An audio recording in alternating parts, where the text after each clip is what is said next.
are in Bonifacio, Corsica, and we're about ready to take a boat tour and take a look at the citadel, ancient citadel.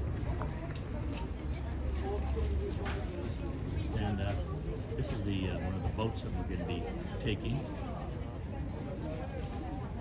If you go to Corsica, make sure you come here.